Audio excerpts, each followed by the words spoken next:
एक सनसनीखेज मामला सामने आया है।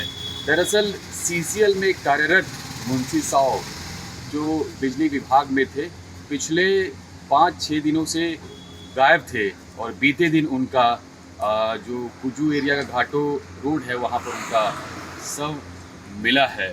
और आज देखिए यहाँ पोस्टमार्टम हाउस पहुँचे हुए हैं, उनके परिवार के लोग यहाँ पर है। तो अब कई तरह के सवाल भी उठ रहे हैं कि आखिर 5 दिनों से वो किस हालात में थे, क्या हुआ था, और इस मामले को लेकर पूरे रामगढ़ में एक सनसनी का माहौल बना हुआ है और सब लोग ये जानना चाह रहे थे कि मुंशी साव आखिर कहाँ गए। जिस दिन से वो गायब हुए थे अगले दिन ही थाना में एक गुमशुदगी का रिपोर्ट भी दायर किया गया था। देखिए परिवार वाले लोग हैं, हम उनसे बातचीत करने की कोशिश करेंगे। क्या नाम है आपका? कुमार साहब। क्या लगते हैं आप? मेरे पिताजी पिताजी हैं। कब आपको पता चला कि वो गायब हो गए? 16 तारीख को शनिवार बुधवार की सुबह।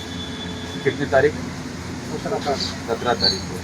क्या मैं घर में नहीं आए वो? घर में नहीं आया। 17 तारीख 16 तारीख को रात में आते थे घर। हाँ। शनिवार की रात में घर आना था उनको, तो आए नहीं। तो सुबह हुआ संडे को हम लोग जब देखे थे कि पिताजी अभी तक नहीं आया है। हाँ। हो सकता है कि ड्यूटी वगैरह संडे मिला होगा, तो ड्यूटी करके आएंगे। जब हमने फरवरी में उनके जोड़ेदारों से पता किया तो पता चला कि वो पिताजी जो है कि ड्यूटी ऑफ करके निकल चुके हैं। सेकेंड हाफ में ही निकल गए थे। रात 11 बजे हाँ। जब वहाँ पता किए, CCTV कैमरा देखे तो नहीं कहीं पता चला। सब रिश्तेदारों में जाके पता किए उसी रात को? रात में सुबह। अच्छा सुबह में। हाँ ठीक है। तो जब पता किए तो कहीं पता नहीं चला। CCTV कैमरा देखे तो यहाँ तक गाड़ी आया हुआ था श्री राम चौक के बाद। उसके बाद से पता नहीं चला। तब हम लोगों ने थाना में आवेदन दिया, जिस एरिया में पड़ता था कुजू थाना में आवेदन देने के बाद FIR दर्ज किए उसमें। उसके बाद है सो हम लोग भी अपने स्तर से खोजबीन जाँच कुछ करने लगे। सब जंगल झाड़ वगैरह सब जगह पे हम लोग खोजने लगे, तो कहीं पता नहीं चला। नहीं पता चला उसके बाद है सो फिर एक अपहरण का ये दिए प्रपोजल, उसमें भी पता नहीं चला। ठीक है, ठीक है। उसी टाइम पता चला कि नहीं तो यहाँ पर एक गाड़ी का निशान था तालाब के किनारे। कहाँ पर? Sarna petrol pump. ये घाटो रोड पर? जी, सरना पेट्रोल पंप के सामने। हाँ। वहाँ पर जब पता चला तो हम लोगों को संदेह हुआ कि यहाँ पर पेट्रोल पंप वाला बोला कि नहीं, से पहले भी यहाँ पे गाड़ी गिरा हुआ। अच्छा। तो 2-3 घटना वहाँ पे गाड़ी टर्निंग होने की वजह से वहाँ पे अक्सर ऐसी घटनाएँ होती रहती है। जब हम लोगों ने छानबीन किया 2 आदमी उसमें गए, तब जाके पता चला कि इसके अंदर कुछ है। जब पता चला कि गाड़ी उस हालात में कैसे पहुँची वहाँ पे? क्या वो ड्रिंक वगैरह किए हुए थे? नहीं, ड्रिंक वगैरह नहीं। हमको लगता है कि थोड़ा तो भी पोस्टमार्टम आएगा तो सब सारी चीज़ स्पीड थोड़ा होने के और वहाँ पे टर्निंग होने के वजह से। टर्निंग के कारण? टर्निंग। अच्छा। तो परिवार में कितने लोग हैं? हम लोग 5 भाई बहन होते हैं। हाँ। जिसमें से बहन की शादी हो चुका है। हाँ। और हम लोग दोनों भाई का भी हो चुका है। आप कौन से? अच्छा, सर्दी है। आप में आंसू हैं, आपको बड़ा दुख की बात है।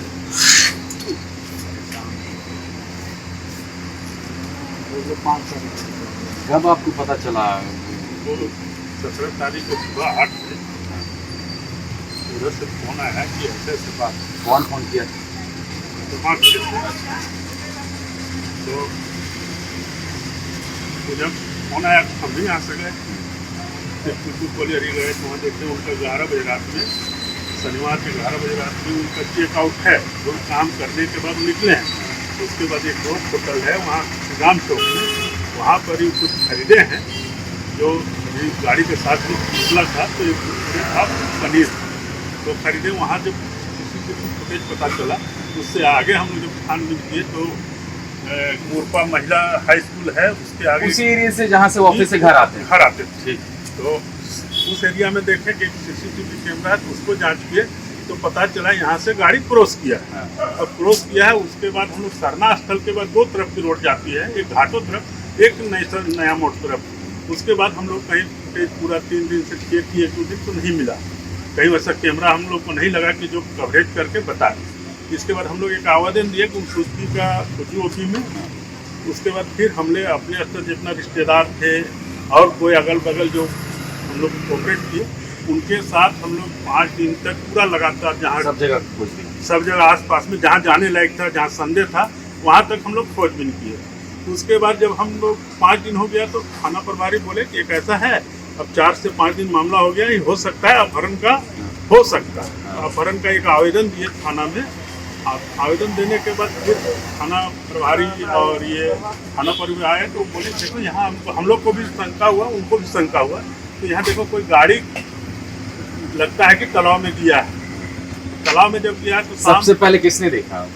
वहाँ सबसे पहले आपका वो थाना प्रभारी आए थे। अच्छा, ग्राउंड में थे। ग्राउंड में हम लोग के बाद बोले तुम लोग भी खोजो, हम भी निकलते हैं आवेदन देने को। हाँ। तो आए तो उनका छोटा लड़का बोले हो सकता है यह संदेह है, इसलिए तुम लोग डूब के इसमें देखो कि है क्या।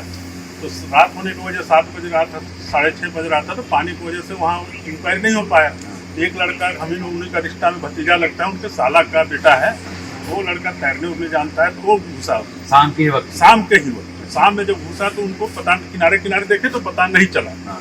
जब पता नहीं चला तो फिर हम लोग दूसरे दिन जो है हम लोग फिर 10 बजे हम लोग को शंका दूर नहीं हुई तो हम लोग फिर उसी स्थल पर सुबह में 9 साढ़े 9 बजे उसी स्थल में फिर हम लोग को पुनः जांच करने का हमको मन नहीं भरा हम लोग को। तो एक बार हम लोग खोजबीन किए, जब उसमें 4 से 5 लड़का लोग को उसमें घुसा तो लोग को अंदर कोई घुसा तो लगा कि कोई गाड़ी है, तो शंका हम लोग उसी समय बढ़ गई। तब हम लोग थाना प्रभारी को फ़ोन किए, सर ऐसा ऐसा मैटर है, तो यहाँ ऐसा ऐसा पता चला। तो फिर वो आए, फिर हेडरा मंगाए, उसके साथ हेडरा के साथ गाड़ी को निकाले। जब गाड़ी जब निकाले तो उसी के साथ मेरा संदेह मंसू साहब का शव उसी गाड़ी में ही था। किसी पर शंका वगैरह नहीं, वैसा किसी पर शंका नहीं है, वो ऐसे टाइप के आदमी ही नहीं थे, सीधा साधा आदमी थे। खाने पीने वाला जैसे होता है किसी एम्प्लॉय है तो दारू पी के कहीं कुछ हो गया, उस तरह का कुछ नहीं। उनका काम था, ड्यूटी जाते थे, ड्यूटी से आते थे। मेंटली उससे कुछ दबाव था क्या? नहीं, ऐसा कहीं कुछ दबाव नहीं था मेंटली।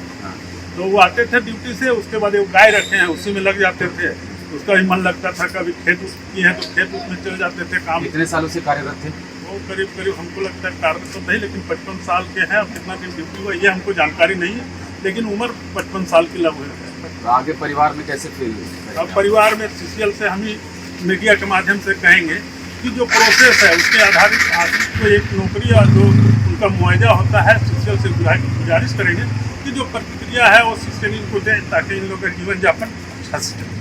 चलिए, तो देखिए कि ये परिवार के तमाम लोग यहाँ पर मौजूद हैं। ये रामगढ़ जिले का सदर अस्पताल का पोस्टमार्टम हाउस है, यहीं पर हमारी मौजूदगी है। आपने परिवार वालों की बात सुनी और दुख की घड़ी तो ज़रूर है।